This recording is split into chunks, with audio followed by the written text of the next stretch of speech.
Over the next few days, Eli did his best to care for the twins while keeping their presence hidden from the other colonists. He named them *Cal* and *Lyra*, though he wasn't sure which was which. They seemed so alike, yet subtly different in ways he couldn't quite explain. Cal had a sharper gaze, often watching Eli with an intensity that made him feel both studied and understood. Lyra, on the other hand, radiated calmness, her movements graceful and deliberate, as if she were trying to reassure everyone around her. Eli shared what little food he could spare, but it quickly became clear that synthetic protein paste wouldn't be enough to sustain them. They needed something more, something they weren't telling him. Every time he asked questions, they responded not with words but with fragmented images projected into his mind. Stars collapsing, planets burning, a desperate cry for help echoing across the void.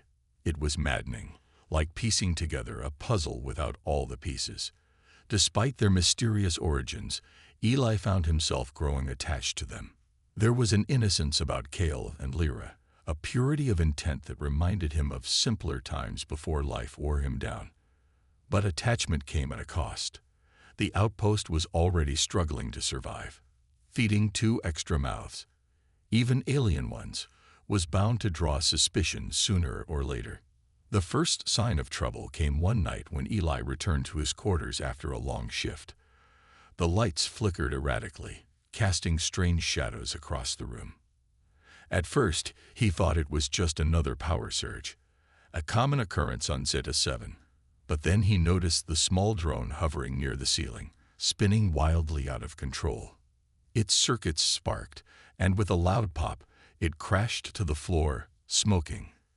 "What the?" Eli muttered, staring at the wreckage. Then his eyes fell on Cal and Lyra, who stood huddled together in the corner of the room. Their glowing veins pulsed brighter than usual, almost like they were reacting. "Was this you?" Eli asked, pointing at the broken drone. His voice wasn't accusatory, but curiosity laced every word. Cal stepped forward hesitantly, placing a hand over his chest. Another wave of images flooded Eli's mind, this time chaotic and overwhelming. Machines breaking apart, lights exploding. Fear, so much fear. Eli staggered back, clutching his head as the vision subsided.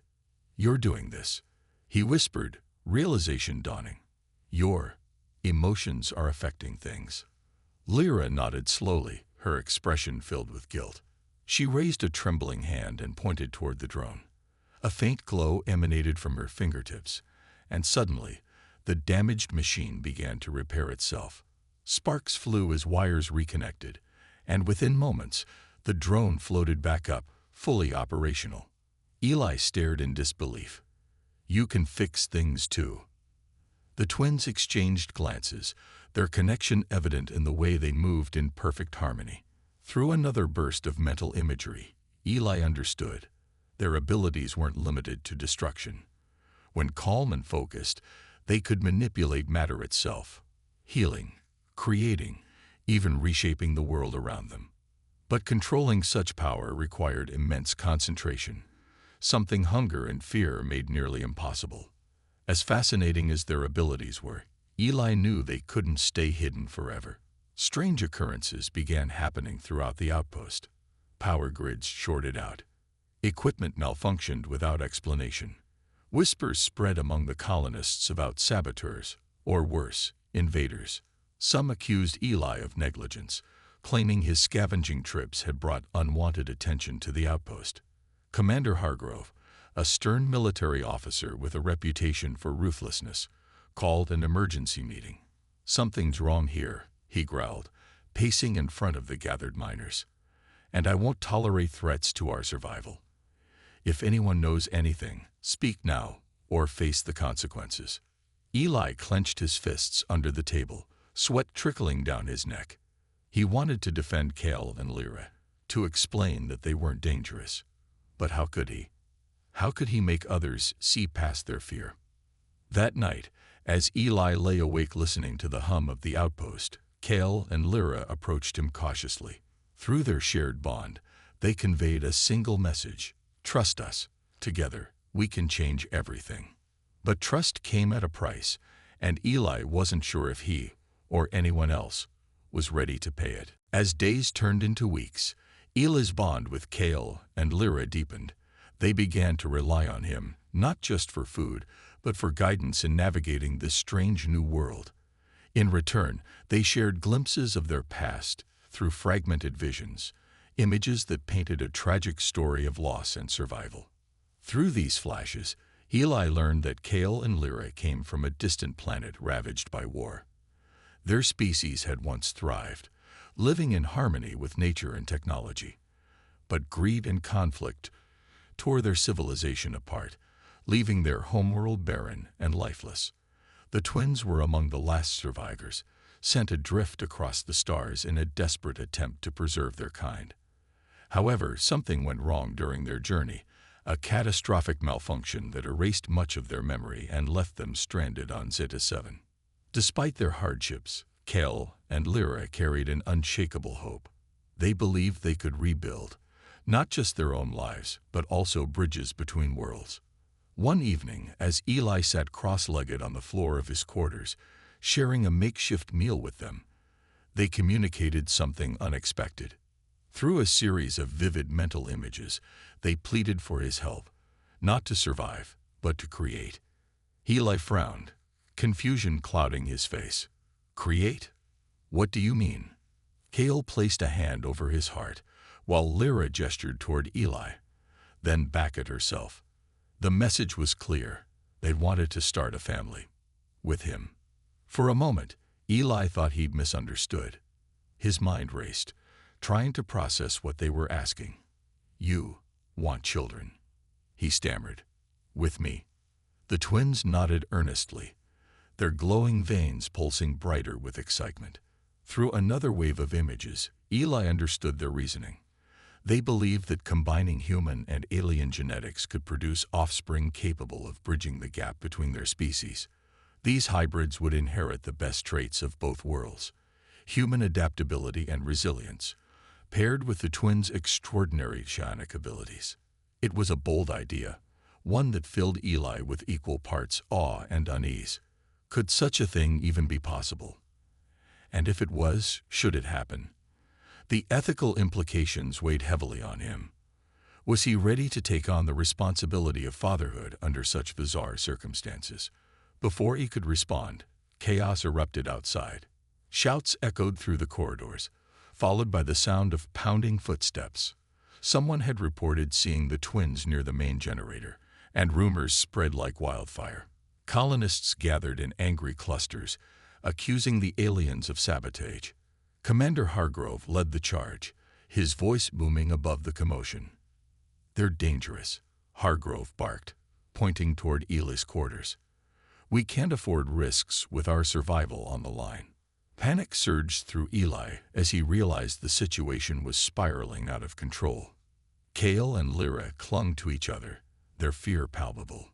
The air around them crackled with energy, lights flickering violently as their emotions spiked.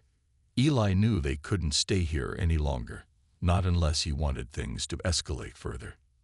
Listen to me, Eli whispered urgently, kneeling beside them. I'll protect you, but we have to leave. Now. Kale hesitated, his sharp eyes scanning Eli's face for reassurance. Lyra reached out and touched Eli's arm gently, her touch surprisingly warm despite her alien physiology. Trust us, their silent communication urge. Together, we can find answers. With no time to waste, Eli grabbed a backpack, stuffing it with essentials, food rations, water purifiers, and tools. He ushered Kale and Lyra out of the room through a hidden maintenance tunnel, avoiding the growing mob. As they slipped into the shadows, Eli felt a mix of dread and determination. Leaving behind the only home he'd known in years wasn't easy, but staying meant betraying the trust of the two beings who now depended on him. Out in the harsh wilderness surrounding the outpost, the trio trudged through rocky terrain under the dim light of Zeta 7's twin moons. The cold wind whipped against their faces, and the ground crunched beneath their feet. Each step took them farther from safety, but closer to freedom. As they walked, Eli wrestled with doubts. Was he doing the right thing? Could he really raise a family with aliens he barely understood? Yet every time he glanced at Kale and Lyra, he saw hope shining in their luminous eyes. Hope that maybe, just maybe, they could build something beautiful together. And so, with uncertainty gnawing at his heart, but resolve stealing his steps, Eli pressed onward into the unknown, carrying the weight of destiny on his shoulders. The journey into the wilderness was grueling. Zeta 7's barren landscape offered no mercy, its jagged rocks and icy winds testing every ounce of Eli's endurance. Kale and Lyra struggled too, their frail bodies unaccustomed to such harsh conditions. Yet they pressed on, driven by a shared determination to survive, and to escape the hostility brewing back at the outpost. Eli led the way, navigating by memory and intuition. He had scavenged these areas before, familiar with hidden caves and natural shelters where they could rest. But even as he guided them, his mind churned with doubt. How far could they go without supplies? And what would happen if Commander Hargrove caught up to them? As night fell, the trio huddled inside a shallow cave, sheltering from the biting cold. Eli rationed out the last of their food, a meager portion that barely satisfied hunger. Kale and Lyra ate silently, their glowing veins dimmed by exhaustion. Despite their weakened state, they seemed determined to stay strong for Eli, often exchanging glances filled with silent reassurance. But peace didn't last long. Just before dawn, the sound of engines shattered the stillness. Searchlights swept across the horizon, illuminating the rocky terrain like an invasion. Eli's heart sank as he recognized the hum of hovercrafts. Hargrove had sent a team after them. "They found us," Eli muttered, grabbing his pack. "We need to move. Now." Kale and Lyra stood quickly, their movements hesitant but urgent. They followed Eli deeper into the cave system, weaving through narrow passages until the light from the search party faded. But the reprieve was short-lived. The walls around them began to tremble as heavy machinery drilled through the rock above, forcing their pursuers closer. Why are they so desperate? Eli wondered aloud, frustration boiling over. It's not like we're a threat. Lyra placed a gentle hand on his shoulder, her touch soothing despite the chaos. Through fragmented images, she conveyed Hargrove's true motives. Fear. The commander saw the twins' abilities not as gifts, but as weapons, tools to exploit for humanity's benefit, regardless of the cost. Eli clenched his fists, anger flaring. He doesn't care about coexistence. He just wants power. Kale stepped forward, his expression resolute. His eyes locked onto Eli's, conveying a single message. "Trust us. Together, we can stop this." Before Eli could respond, the ground beneath them shook violently. A section of the cave collapsed, sending debris tumbling down. Dust filled the air, choking them as they scrambled to find stable footing. When the dust settled, Eli realized they were cornered. There was no exit in sight, only the faint glow of searchlights closing in. "All right," Eli said firmly, turning to face Kale and Lyra. "If we're going down, we're doing it on our terms." The twins nodded, their veins beginning to pulse brighter. This time, there was no fear in their expressions, only resolve. As the soldiers breached the cavern, weapons drawn, Kale raised his hands, unleashing a wave of psionic energy that sent shockwaves rippling through the chamber. Rocks tumbled from the ceiling, sealing off the entrance and buying them precious time. Eli shielded his eyes from the blinding light, amazed by the raw power emanating from the twins. But he also knew this display came at a cost. Their strength waned visibly, their bodies trembling from the effort. "We can't keep running like this," Eli said, helping them steady themselves. "There has to be another way." Through another burst of mental imagery, Kale and Lyra revealed their plan. An ancient alien ruin rumored to lie beyond the mountains.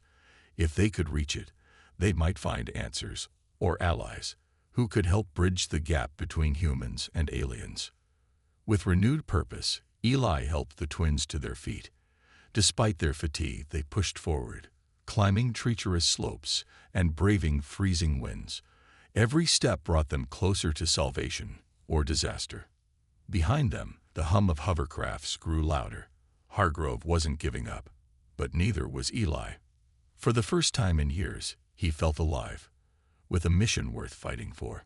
And so, under the pale light of Zeta 7's moons, the unlikely trio forged ahead, bound together by hope, defiance, and the unyielding belief that their bond was stronger than any force trying to tear them apart. The journey to the ancient alien ruins tested every fiber of Eli's being, and Kale and Lyra's as well. The mountains loomed ahead, jagged peaks piercing the crimson sky like broken teeth. Each step felt heavier than the last, their bodies battered by exhaustion, hunger, and the relentless cold. Yet none of them faltered. Not when the winds howled through the valleys, not when loose rocks sent them sliding perilously close to cliffs, and certainly not when the hum of Hargrove's hovercrafts echoed in the distance.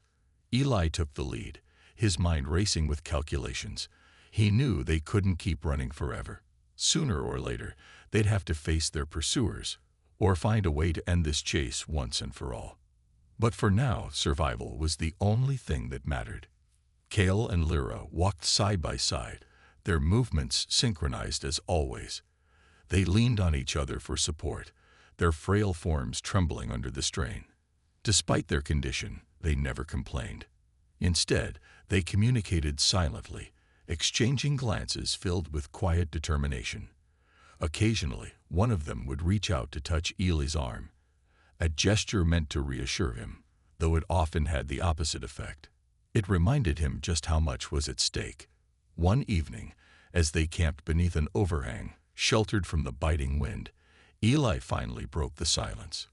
"Why are you doing this?" he asked, his voice barely above a whisper. "You could have stayed back at the outpost, maybe even negotiated with them." Lyra tilted her head, her luminous eyes meeting his. Through a series of fragmented images, she conveyed her answer. Because they trusted him. Because they believed in the future he represented, a future where humans and aliens could coexist without fear or hatred. "But what if I fail?" Eli pressed, his tone tinged with desperation. "What if I can't protect you?" Kale placed a hand on Eli's shoulder, his grip surprisingly firm despite his weakened state. Another wave of mental imagery flooded Eli's mind. Images of stars aligning, rivers flowing, and life blossoming against all odds.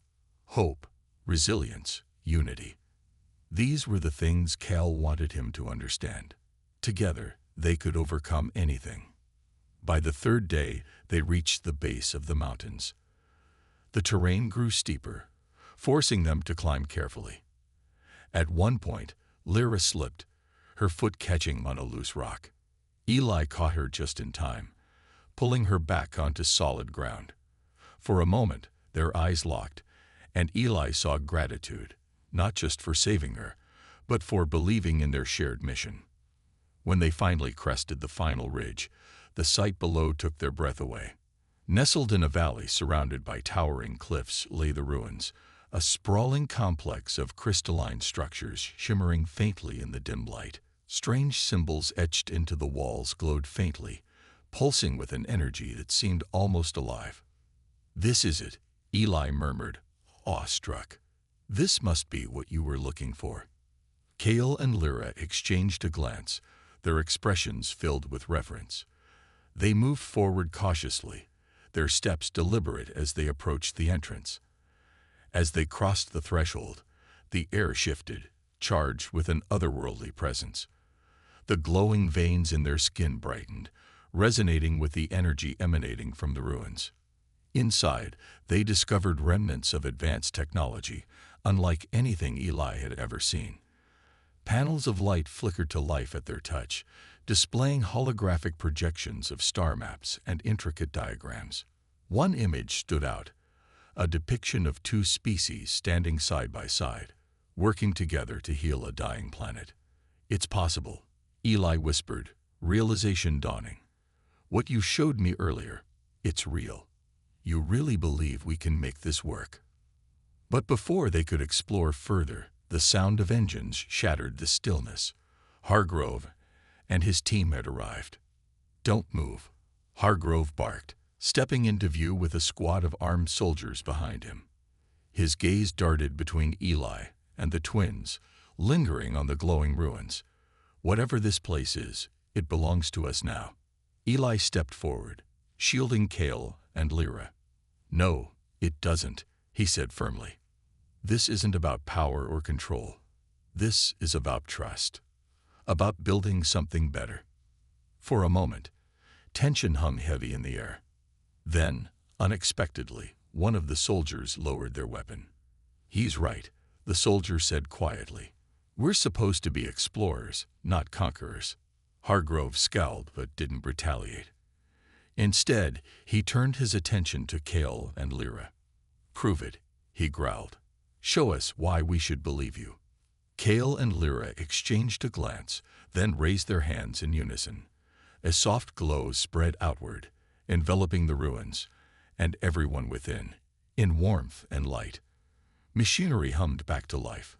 Cracks in the walls sealed themselves, and the air vibrated with harmony. The light faded slowly, leaving the ruins bathed in an ethereal glow. For a moment, silence reigned, broken only by the hum of machinery coming back to life around them. Hargrove's soldiers stood frozen, their weapons lowered but not yet holstered. The commander himself looked torn between disbelief and awe, his usual stern demeanor cracked like brittle ice. Kale and Lyra stepped forward cautiously, their glowing veins dimming as they extended trembling hands toward the humans. Through another wave of mental imagery, they conveyed their message loud and clear. This place was meant for healing, for unity, for bridging worlds. They weren't here to conquer or destroy. They were here to rebuild. Eli watched the scene unfold, his heart pounding with a mixture of fear and hope. He knew this moment was pivotal. If Kale and Lyra could convince even one person to trust them, it might change everything. But if they failed, the consequences would be catastrophic. Hargrove's voice cut through the tension. "You expect us to believe you're harmless, after everything we've seen." His tone was sharp, but there was a flicker of uncertainty beneath the aggression. "They're not asking for blind faith," Eli interjected, stepping between the twins and the soldiers. "They're showing us what's possible. Look around you. This technology, it's not about domination. It's about creation, about making things better." One of the younger soldiers, a wiry man named Jensen, spoke up hesitantly. "Sir, maybe he's right. I mean, look at this place. It's beautiful." Hargrove shot him a glare, but the seed of doubt had already been planted. Other soldiers began murmuring among themselves, their hardened expressions softening as they took in the shimmering walls and the intricate designs etched into every surface. Even the most skeptical among them couldn't deny the sense of wonder that permeated the air. But Hargrove wasn't ready to relent. "Even if this is true," he growled, pointing at Kale and Lyra, "how do we know they won't turn on us later? We can't risk trusting something we don't fully understand." Before anyone could respond, Kale raised his hand again, his veins pulsing brighter. A sudden rush of energy surged through the chamber, lifting small rocks off the ground and suspending them mid-air. The soldiers tensed, raising their weapons instinctively, but no attack came. Instead, the floating stones rearranged themselves into a delicate archway, a symbol of connection and cooperation. Lyra stepped closer, her movements gentle yet deliberate. She placed a hand on one of the soldiers' rifles, lowering it with care. Another burst of images filled everyone's minds. Scenes of war-torn planets transforming into lush landscapes, alien hands working alongside human ones to heal wounds both physical and emotional. "This isn't just about us," Eli said softly, addressing the group. "It's about what comes next, for all of us. Do we keep living in fear, or do we try to build something new?" For a fleeting moment, it seemed like reason might prevail. But then Hargrove snapped. With a roar of defiance, he lunged forward, grabbing Lyra roughly by the arm. "Enough tricks," he barked, pulling out a pair of restraints. "You're coming with me." Panic erupted. Cale reacted instantly, unleashing a surge of psionic energy that sent Hargrove stumbling backward. The soldiers scrambled, unsure whether to intervene or retreat. Chaos threatened to spiral out of control. "No," Eli shouted, throwing himself between Hargrove and the twins. "Don't make this worse than it already is." Cale and Lyra exchanged a glance, their resolve unwavering despite the danger. Through their bond, they communicated silently. They were prepared to sacrifice themselves to protect Eli and humanity, if necessary. But Eli refused to let that happen. Summoning every ounce of courage, he turned to face Hargrove directly. "If you want them, you'll have to go through me first," he declared, spreading his arms wide. "And if you hurt them, you'll lose whatever chance we have at peace." The standoff hung precariously, the air thick with tension. Then, unexpectedly, Jensen stepped forward, lowering his weapon completely. "Sir," he said firmly, "maybe it's time we listened." One by one, other soldiers followed suit, their loyalty wavering under the weight of what they'd witnessed. Hargrove seethed but realized he was outnumbered. Reluctantly, he backed down, though his glare promised this wasn't over. As the dust settled, Eli exhaled deeply, realizing how close they'd come to disaster. Cale and Lyra reached out, their glowing hands brushing against his shoulders in gratitude. Together, they had taken a monumental step, not just toward survival, but toward understanding. And in that moment, amidst the ruins of a forgotten civilization, a fragile spark of hope ignited, a beacon guiding them toward a future where differences weren't feared but celebrated. The days that followed the standoff at the ruins marked a turning point for Zeta-7. Word of what had happened spread quickly among the colonists, carried back to the outpost by Jensen and the other soldiers who had witnessed Cale and Lyra's demonstration. The twins weren't invaders or saboteurs. They were survivors, just like everyone else. And their abilities, once feared, were now seen as tools for rebuilding rather than destruction. Eli, Cale, and Lyra returned to the outpost not as fugitives, but as pioneers of change. Commander Hargrove still simmered with resentment, but even he couldn't deny the evidence before him. The ancient alien technology discovered in the ruins began transforming life on Zeta-7. Broken machinery was repaired, barren soil rejuvenated, and dwindling resources replenished. Slowly, the outpost transformed from a place of despair into one of hope. Cale and Lyra became central figures in this transformation, using their psionic powers to heal and create. Under Eli's guidance, they worked alongside humans, teaching them how to interact with the alien tech while respecting its limits. Trust grew slowly but steadily, forged through shared effort and mutual understanding. For the first time in years, laughter echoed through the corridors of the outpost. People smiled, not out of obligation, but out of genuine joy. Yet for Eli, the journey wasn't over. Cale and Lyra's plea to start a family lingered in his mind, a question he couldn't ignore. As the weeks passed, he found himself reflecting more deeply on their proposal. Could humanity and aliens truly coexist, not just as allies, but as kin? Was it possible to bridge two species so fundamentally different? One evening, as the three of them sat together beneath the stars outside the outpost, Eli finally voiced his thoughts. "If we do this, if we try to have children, it won't just be about us," he said, looking between Cale and Lyra. "It'll be about proving that our differences don't divide us, that they make us stronger."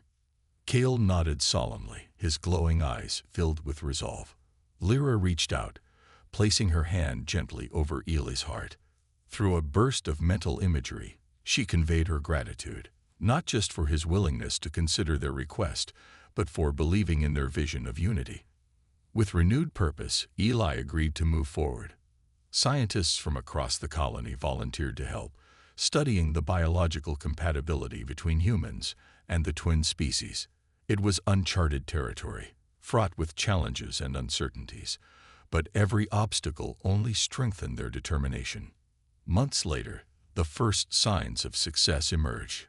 Hybrid embryos began developing successfully in controlled environments, their unique genetic makeup blending human resilience with alien adaptability. When the first child, a girl with shimmering veins faintly visible beneath her skin, was born, the entire outpost celebrated. She represented more than just a new life. She symbolized a future where barriers could be broken and bridges built. As Eli cradled the infant in his arms, flanked by Kale and Lyra, tears welled up in his eyes. He had started this journey alone, burdened by regret and longing. Now, surrounded by family, human and alien alike, he felt whole again. News of their success reached far beyond Zeta 7, sparking interest from other colonies and even Earth itself. Diplomatic envoys arrived, eager to learn from the unlikely alliance forged on this desolate rock. The outpost became a beacon of progress, proof that coexistence was possible if approached with empathy and courage. In time, Kale and Lyra's dream took root beyond Zeta 7. Their hybrid children grew into ambassadors of peace, traveling the stars to share their story and inspire others. Humanity and aliens began working together in ways once thought impossible, united by a shared vision of harmony. And Eli, he remained at the heart of it all, watching as his family and his legacy expanded across the cosmos.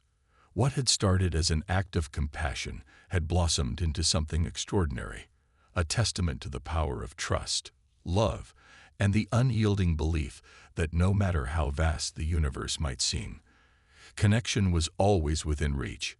Under twin moons, amidst laughter and light, Eli knew one thing for certain. The future was brighter than ever. The air on the moon was thin, almost non-existent, but Captain Elias Kane didn't need to breathe deeply to feel the weight of awe pressing down on him. He stood at the edge of a glowing forest, its trees shimmering with bioluminescent hues that pulsed softly like heartbeats. Above him, 2 moons hung in the sky, casting an ethereal light over the alien landscape. It was beautiful, otherworldly, and yet it felt strangely alive, as if the planet itself were watching him.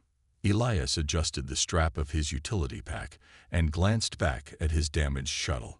Smoke still curled from its engine compartment, a grim reminder of how he crash-landed here after being caught in a meteor storm. Survival wasn't supposed to be this hard. As captain of Asterisk, the Starlight Wanderer Asterisk, one of Earth's last deep space exploration vessels, he had faced countless dangers before. But this place was different. He took another step forward, boots crunching against crystalline grass that sparkled faintly underfoot. That's when he saw her. She emerged from the glowing trees like a vision, a woman unlike any he'd ever encountered. Her skin shimmered with iridescent tones, shifting between silver and gold depending on how the light hit her. Her eyes glowed faintly, not menacingly, but with an intelligence so profound it made Elias hesitate. She wore no clothing in the traditional sense. Instead, flowing patterns of energy seemed to swirl around her body, forming intricate designs that shifted constantly. For a moment, neither moved. Elias's hand instinctively hovered near the blaster holstered at his side, though something told him she wasn't hostile. Slowly, he lowered it. "Hello," he called out, his voice tentative. "I mean no harm." To his surprise, she tilted her head slightly, studying him with curiosity. Then, without warning, words spilled into his mind, not spoken aloud, but communicated directly through thought. "Asterisk, you are not of this world, Asterisk." Elias blinked, startled. Yeah, I'm human. My name is Elias." He gestured awkwardly to himself, unsure whether she understood gestures or even names. "And you?" "Asterisk, I am Lyria." Asterisk came the reply, smooth and resonant in his thoughts. "Lyria," he repeated, testing the sound of it. "That's beautiful."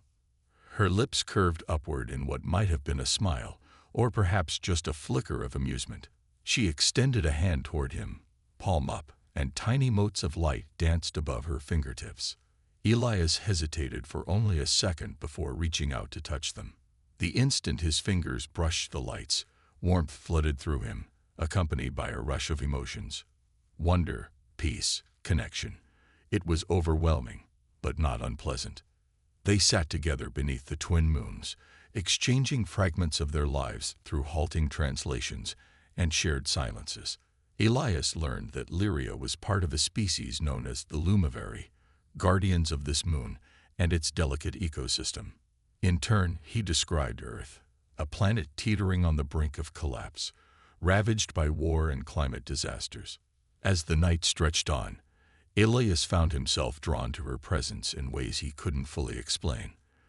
There was something magnetic about her, something that went beyond physical beauty. Finally, emboldened by the quiet intimacy of the moment, he asked the question that had been lingering in his mind since they met.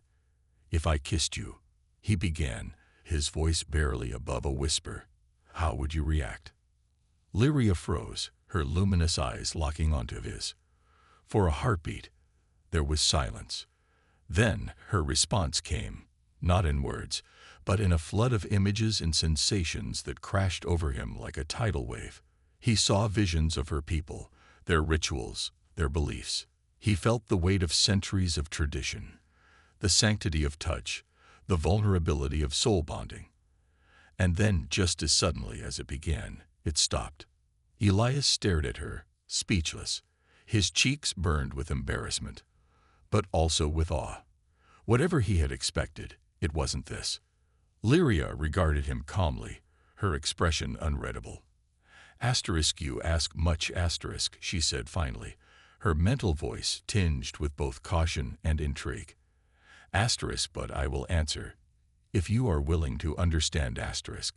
And with those words, Elias realized that his journey had only just begun.